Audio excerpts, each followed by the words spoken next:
अगर I love you अपनी mummy से कहें, my mother I love you, my sister I love you, तो इसमें सवाब है या अजाब है? अरे बोलो। अगर मम्मी से कहें I love you my mother तो सवाब है? अरे बोलो। और अपने बाप से कहें I love you my father, सवाब है? अपनी बेटी से कहें I love you my daughter, सवाब है? बेटे से कहें सवाब है, बहन से कहें सवाब है, रिश्तेदारों से कहें सवाब है, और वही रास्ते में चलने वाली लड़की से कह दे आई लव यू। अरे बोलो क्या है? अरे सवाब है या अजाब है? अरे आगे से पीछे तक बोलो। अरे अजाब है।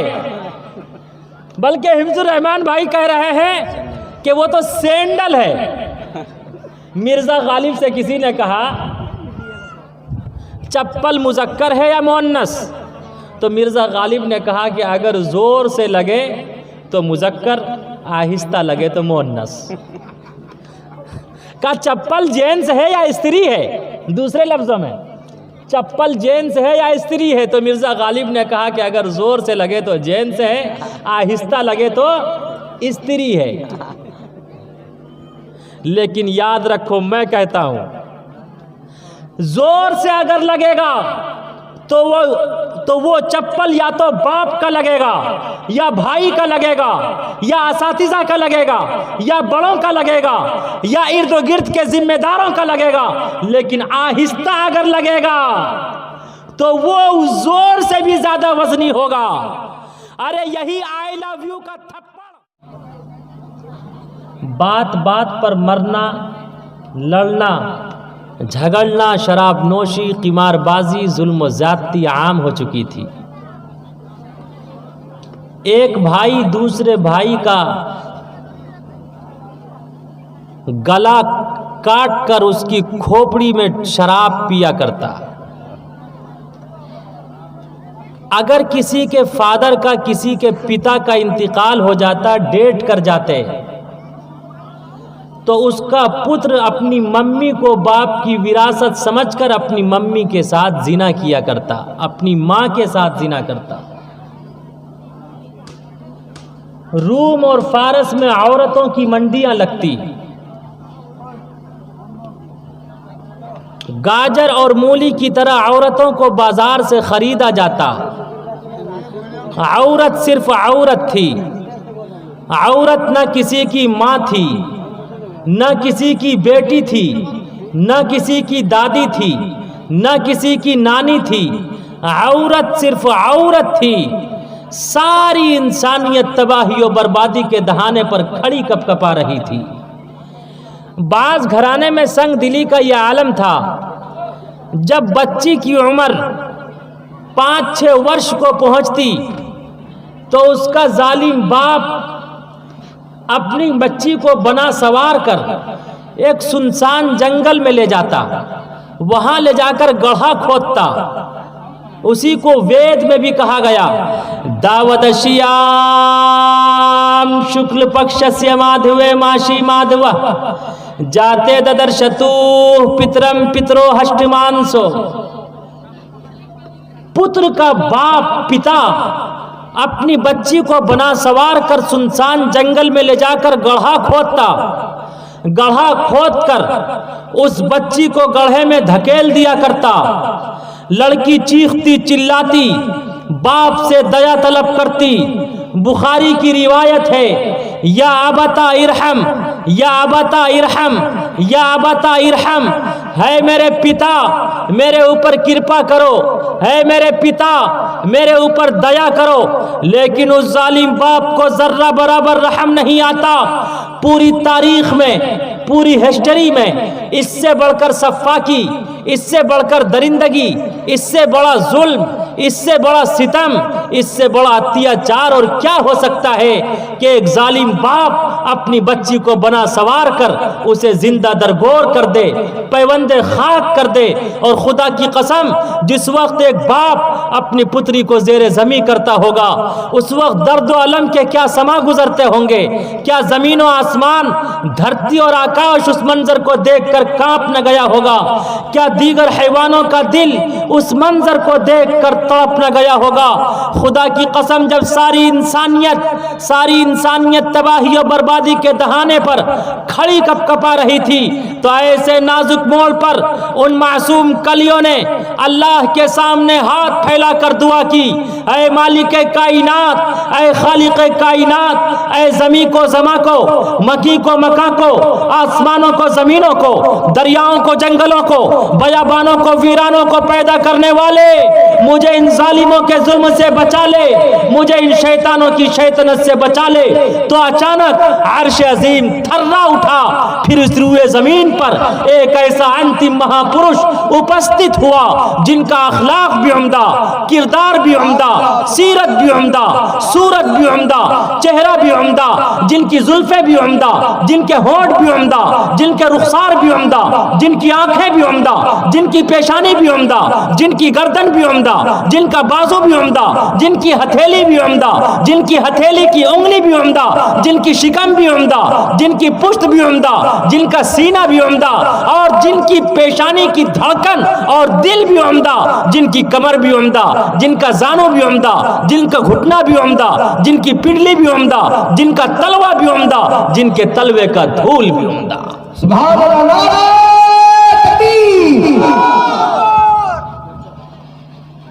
जैसे ही काली कमली वाले मुस्तफ़ा मुहम्मदुर रसूलुल्लाह सल्लल्लाहु अलैहि वसल्लम ने इस संसार में कदम रखा, सारी इंसानियत बखुशी होकर ये पुकार कर, सारी इंसानियत ये कहने लगी, मुबारक हो के खत्मुल मुरसली तशरीफ ले आए, मुबारक हो के खत्मुल मुरसली तशरीफ ले आए, जनाबे रहमतुल लिल आलमी तशरीफ ले आए। जैसे ही अंतिम महापुरुष ने इस रूए ज़मीन पर अपना कदम रखा है, तो आप अलैहिस्सलातु वस्सलाम ने मोहब्बत और प्रेम का संदेश देते हुए सारी इंसानियत और मानवता को सबसे पहले यको जगदीश्वरा यको जगत गुरु सर्व अवतार सती सर्व धर्म ग्रंथ सती, सबसे पहले ईश्वर एक है, गॉड ओनली वन। आप अलैहिस्सलातु वस्सलाम ने अल्लाह की वहदानियत की तबलीग की। आप अलैहिस्सलातु वस्सलाम ने अहमे वसो यमिदम वदामि जुष्टम देवाभिरुत्मानुशिबी यम कामय तंत मुगरम कुर्नुमितम ब्रह्मानम तमुर्शितम सुमेधामु। आप अलैहिस्सलातु वस्सलाम ने सारी इंसानियत को सतमार्ग की तरफ बुलाया, तो कायनात का जर्रा जर्रा उस वक्त आप अलैहिस्सलातु वस्सलाम का दुश्मन बन गया। किसी ने रास्ते में कांटे बिछाए, किसी ने चेहरे पर थूक कर आजमाया, और किसी ने गर्दन मुबारक पर ओझड़ी डाली, और किसी ने आप अलैहिस्सलातु वस्सलाम की हाउटिंग और कत्ल का मंसूबा बनाया। लेकिन आप अलैहिस्सलातु वस्सलाम ने किसी को नाराज नहीं किया, बल्कि अपने अखलाक और किरदार से सबको खुश कर दिया। मेरे सरकार जब तशरीफ लाए, मेरे सरकार जब तशरीफ लाए, कली कली खिली और फूल मुस्कुराए, सारा संसार गुलजार हो गया, सारा संसार गुलजार हो गया, जिसको मेरे मुस्तफ़ा से प्यार हो गया, जिसको मेरे मुस्तफ़ा से प्यार हो गया, फिर तो समझो उसका बेड़ा पार हो गया, जिसको मेरे मुस्तफ़ा से।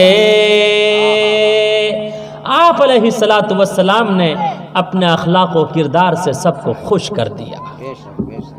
लेकिन उसके बावजूद आज बहुत से लोग इस्लाम पर एतराज़ करते हुए कहते कि इस्लाम तलवार की आधार पर फैला।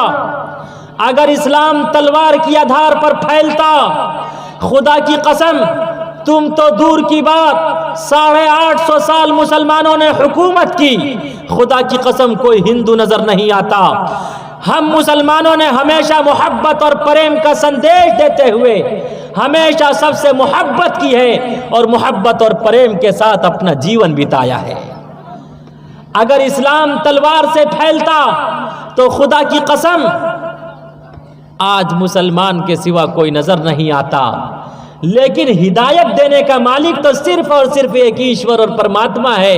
यको जगदीश्वरा यको जगत गुरु सर्व अवतार सती सर्व धर्म ग्रंथ सती समता सम्मलन प्रार्थना, सिर्फ और सिर्फ वो एक ईश्वर और परमात्मा है।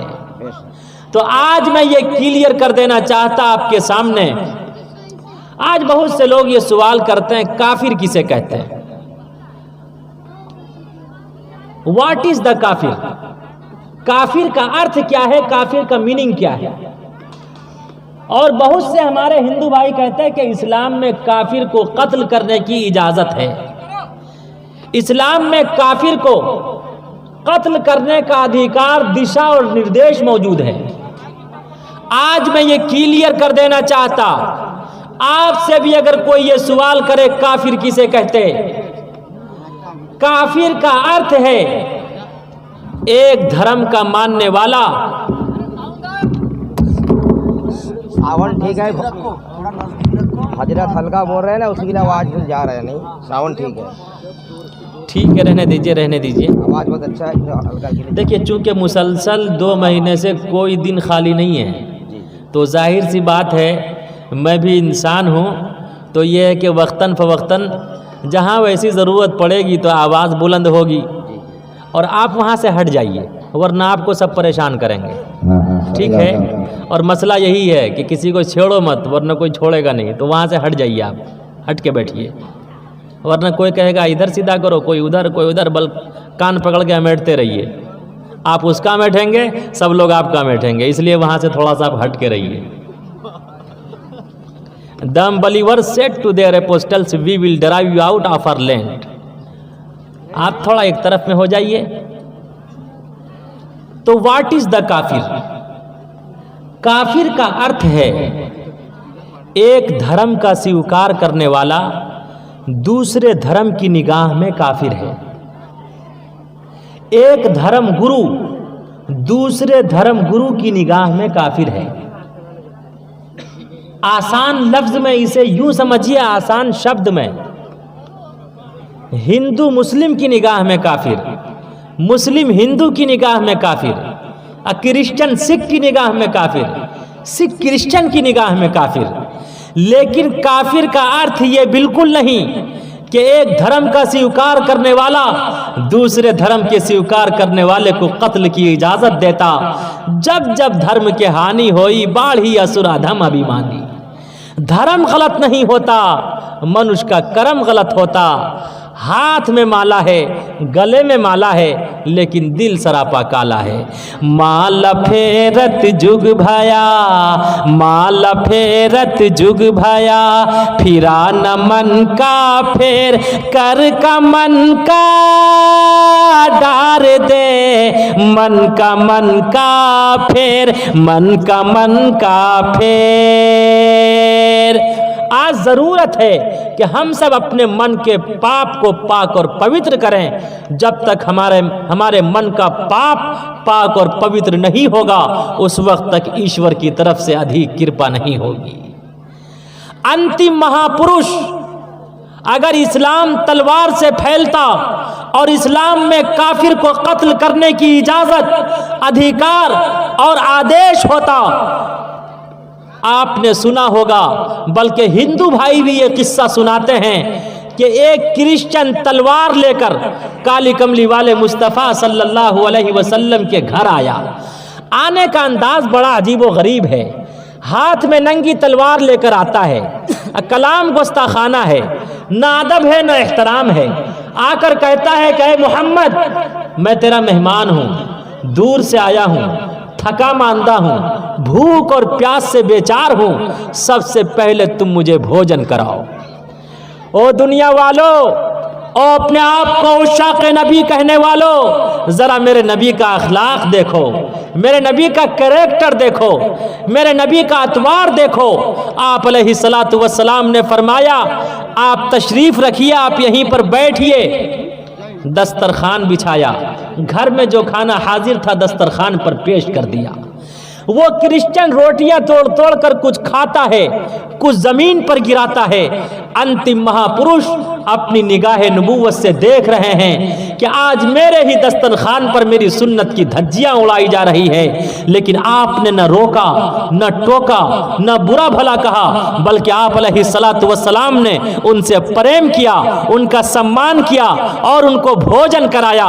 वो यहूदी, वो क्रिश्चियन दिल ही दिल में सोचता है, मैं बचपन से सुनता चला आ रहा था आखिरी नबी मोहम्मद होंगे, मरुस्थल निवासीनम, वो मक्का में पैदा होंगे और उनकी माता का नाम सोमवती होगा और उनके बाप का नाम विष्णु यश होगा, यानी अब्दुल्ला होगा। हो न हो ये गालिबन वही नबी है, लेकिन एक बार और आजमा कर देखो। उसने कहा कि ऐ मोहम्मद, तूने मुझे खाना भी खिलाया, तूने मुझे पानी भी पिलाया, तूने मुझे भोजन भी कराया, तूने मुझसे प्रेम भी किया, तूने मेरा सम्मान भी किया, अब मेरे आराम के लिए बिस्तर लगा दो। ऐ मुसलमानों, आप अलैहिस्सलातु वस्सलाम के घर एक ही बिस्तर मुबारक था, उसी पर आप आराम फरमाते थे, उसी पर सय्यदुल मलाइका राम पुरुष आकाशवाणी को लेकर अवतरित हुआ करता था। मेरे आका का बिस्तर पाक साफ था, लेकिन यहूदी काफिर था, कुफ्र के दलदल में फंसा हुआ था, लेकिन मेरे नबी का मेहमान था। वो यहूदी सोचने लगा, मैंने मोहम्मद को हर तरह से आजमाया, बिल्कुल हक पाया, सच पाया, खरा पाया, उम्दा अखलाक व किरदार वाला पाया, लेकिन आज उसे अब आजमा कर देखूंगा। उसने मेरे नबी के बिस्तर पर पेशाब किया, पाखाना किया, पेशाब और पाखाना कर कर बिस्तर को नजीस और नापाक किया और रात की तन्हाई में ही, रात की तारीकी में घर की तरफ 9-11 हो गया। जब आधे रास्ते में पहुंचा तो सोचने लगा कि यार मैं तो तलवार छोड़कर जा रहा, आया था कत्ल करने के इरादे से, बल्कि यहीं पर रुककर मैं कहता, अरे तू तलवार छोड़कर नहीं, बल्कि तू तो ईमान को छोड़कर जा रहा है, तू नबी की मोहब्बत छोड़कर जा रहा है, तू नबी की उल्फत छोड़कर जा रहा है, अरे तू जन्नत छोड़कर जा रहा है। Guide us to the path that is straight. उधर आप अलैहिस्सलातु वस्सलाम मेहमान की खबरगिरी के लिए आते हैं तो देखते क्या हैं, बिस्तर खाली है, मेहमान गायब है, बिस्तर से बदबू आ रही है। आप अलैहिस्सलातु वस्सलाम ने अम्मा आयशा सिद्दीक़ा रज़ियल्लाहु ताला अन्हा से फरमाया, वो आयशा सिद्दीक़ा जो अज़वाज में खलीक़ा थी, कहिए सुभान अल्लाह, अज़वाज में खलीक़ा थी, कायनात में बासलीक़ा थी, बाग़े नबूवत की अंदलीबा थी, हबीब खुदा की हबीबा थी, उम्मत में शफीका थी, पूरे संसार में सबसे ज्यादा आप अलैहिस्सलातु वस्सलाम की चहीता थी। आप अलैहिस्सलातु वस्सलाम ने अम्मा आयशा से फरमाया कि ऐ आयशा लोटे में पानी लो। आप अलैहिस्सलातु वस्सलाम अपने हाथ से उसकी नजासत को साफ कर रहे हैं। अम्मा आयशा सिद्दीक़ा लोटे से पानी डाल रही हैं। खुदा की कसम आप अलैहिस्सलातु वस्सलाम ये भी कह रही हैं, आप अलैहिस्सलातु वस्सलाम ये कह रहे हैं, अम्मा आयशा सिद्दीक़ा रज़ियल्लाहु ताला अन्हा भी सुन रही हैं। आप फरमा रहे हैं, क्या ओ मेरे मेहमान, तू कहां चला गया, तुझे दस्त हो गया, तुझे बड़ी दिक्कत और परेशानी का सामना करना पड़ा होगा, कभी अल्लाह तेरे बारे में मुझसे कोई क्वेश्चन न कर ले। ओ दुनिया वालों, ओ अपने आप को उशाक़ नबी कहने वालों, ज़रा मेरे नबी का अखलाक देखो। आप अलैहिस्सलातु वस्सलाम बिस्तर मुबारक साफ कर रहे हैं, अचानक पीछे से बिलाल हबशी जो आपका सच्चा भगत था, बिलाल हबशी आ गए। फरमाया, या रसूल अल्लाह, सब कहिए सल्लल्लाहु अलैहि वसल्लम, मैं आपका खादिम और गुलाम हूँ, आप ये काम मेरे सुपुर्द कीजिए, मैं बिस्तर को साफ करूंगा। ओ दुनिया वालों, ओ अपने आप को नबी का प्रेमी कहने वालों, मेरे नबी का अखलाक देखो, मेरे नबी का किरदार देखो, मेरे नबी का कैरेक्टर देखो। आप अलैहिस्सलातु वस्सलाम ने फरमाया, ओ मेरे बिलाल, मेहमान मेरा था ना कि तेरा था, देखा कल क़यामत के दिन जब अंबिया जमा होंगे, औलिया जमा होंगे, अख्ताब जमा होंगे, सारी इंसानियत जमा होगी, उस वक्त ईश्वर और परमात्मा इस मेहमान के बारे में सवाल करेगा तो ये सवाल मुझसे होगा न कि तुमसे होगा, इसलिए बिस्तर तो मैं ही साफ करूंगा। आज ऐसा अखलाक हम मुसलमानों में भी आ जाए। आज हमारे यहाँ मेहमान आ जाता तो ऐसा महसूस होता कि कौन सी मुसीबत आ गई। अल्लाह रब्बुल इज़्ज़ति वल जलाल ने फरमाया 3 चीज़ें नेमत है, अल्लाह की तरफ से आता करदा नेमत है, इंसान उसे अपने लिए ज़हमत समझता है। नंबर 1, बेटी अल्लाह की तरफ से नेमत और रहमत है, लेकिन इंसान समझता है ओहो बेटी आ गई, अब तो निकाह कराना पड़ेगा। दूसरी चीज, मेहमान, जब मेहमान आता तो कहता ओ खर्चे का घर आ गया, अब कोठी खाली हो जाएगी। और तीसरी चीज बारिश, बारिश भी अल्लाह की तरफ से आता करदा नेमत है। आप अलैहिस्सलातु वस्सलाम ने फरमाया कि इन नेमतों की कद्र क्या करो, इंशाअल्लाह हम सब कद्र करने वाले बनेंगे इंशाअल्लाह। तो Islam is spirit by character not by sword. Islam तलवार से नहीं, इस्लाम प्यार से फैला है, मोहब्बत से फैला है, प्रेम से फैला है। और इस्लाम में तलवार की लड़ाई छोटी लड़ाई है, मन के पाप को मारना बड़ी लड़ाई है। कामयाब है वो मनुष्य जो तलवार की लड़ाई को छोड़ दे और मन के पाप को पाक और पवित्र करने की कोशिश करे। तो इस्लाम जब अपना तारुफ कराता, अल्लाह रब्बुल इज़्ज़त ने पसंद किया। अल्लाह ने फरमाया इन्नद-दीन इंदल्लाहिल इस्लाम, अल्लाह फॉरवर्ड दीन इज इस्लाम। अल्लाह ने मजहब इस्लाम को पसंद किया। और अंतिम महापुरुष ने फरमाया कि इस्लाम क्या है। अंतिम महापुरुष ने फरमाया अद-दीन वन नसीहा, Islam is the name of benevolence. Islam नाम है मोहब्बत का, इस्लाम नाम है उल्फत का, इस्लाम नाम है अखलाक का, इस्लाम नाम है किरदार का, इस्लाम नाम है भटके हुए को रास्ता दिखाने का, इस्लाम नाम है भूखे को खाना खिलाने का, इस्लाम नाम है प्यासे को पानी पिलाने का, अरे इस्लाम नाम है जुल्म करने वाले को सीने से लगाने का। और वही इस्लाम नाम है जालिमों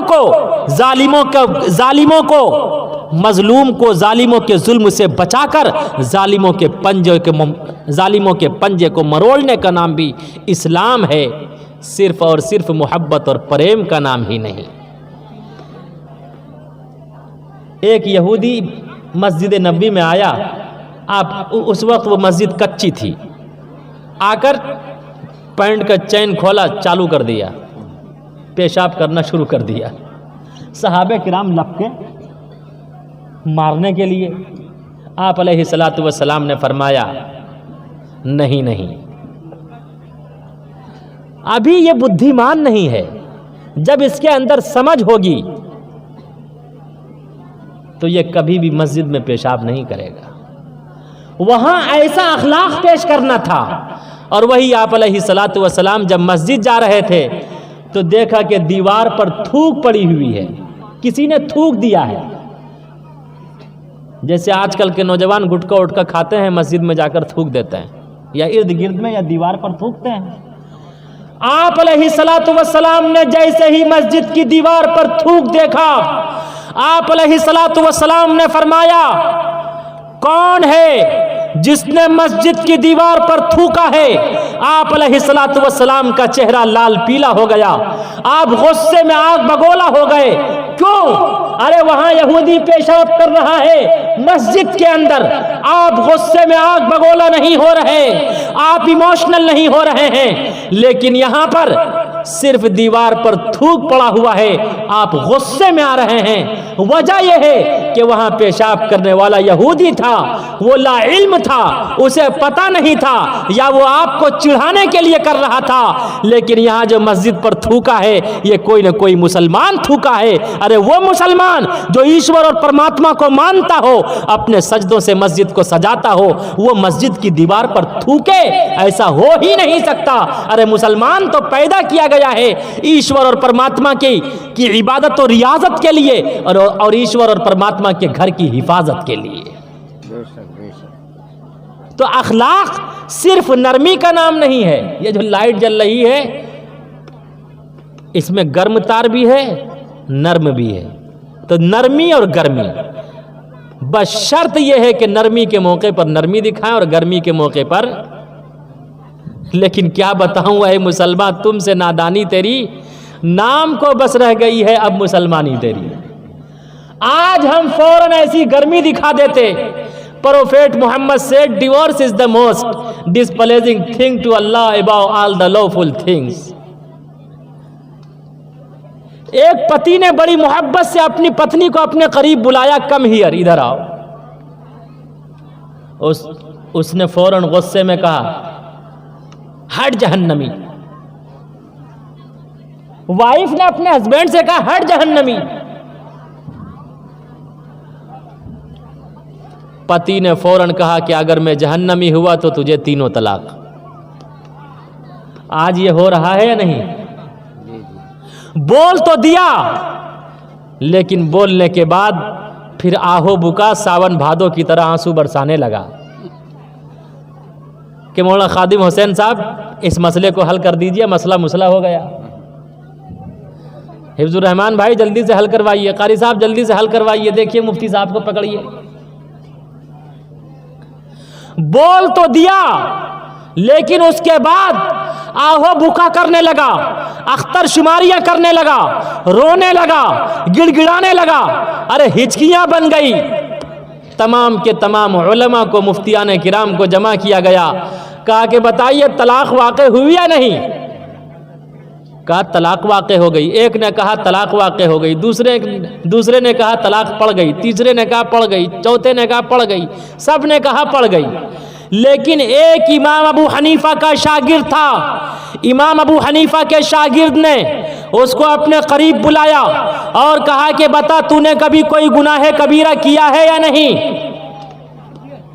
कहा मैंने कभी गुनाह कबीरा तो नहीं किया, अलबत्ता एक दिन ऐसा हुआ कि मेरे गूफे में जहां मैं आराम किया करता था, मैं राम रहीम तो ना था, आज जो राम रहीम है, मैं राम रहीम तो ना था, मैं गूफे में आराम कर रहा था। एक बांदी आई, एक लड़की आई, बड़ी खूबसूरत हसीना थी। मैंने उसकी तरफ हाथ बढ़ाया, उसने फौरन कहा अय्युहल मलिक इत्तकिल्लाह, ऐ अल्लाह के बंदे अल्लाह से डरो, अल्लाह का खौफ, अल्लाह की खशियत अपने दिल में पैदा करो और मेरे तरफ हाथ मत बढ़ाओ। इतना कहना था कि मेरा दिल लरज़ गया, मैं कांप उठा, मैं गुनाह करने से रुक गया।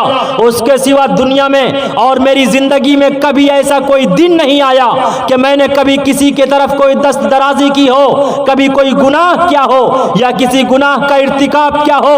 उसी वक्त उसने कहा तो सुन, अल्लाह का कुरान कहता व अम्मा मन खाफ मकाम रब्बिही व नहन नफ्स अनिल हवा फइन्नल जन्नत हियल मावा। जिसका दिल अल्लाह के खौफ से, अल्लाह की खशियत से, अल्लाह के डर से कांप जाए और वो गुनाह से रुक जाए तो वो जन्नती तो हो सकता है, लेकिन वो जहन्नमी नहीं हो सकता। जा, तेरी बीवी पर कोई तलाक नहीं पड़ी। इस्लाम है, कुरान है, हमें गुनाह से बचाना चाहता है, लेकिन हम गुनाहों की तरफ जा रहे हैं। हारून रशीद का नाम सुना होगा। हारून रशीद ने एक मर्तबा अपनी बीवी से कह दिया, आज रात अगर तू मेरी हुकूमत, सल्तनत और बादशाहत में रही तो तुझे तीनों तलाक।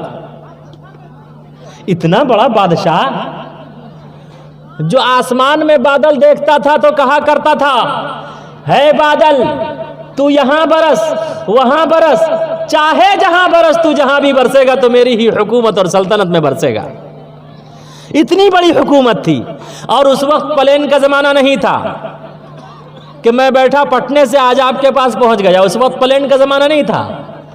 घोड़े पर बैठकर इंसान कितना कहां जा सकता है।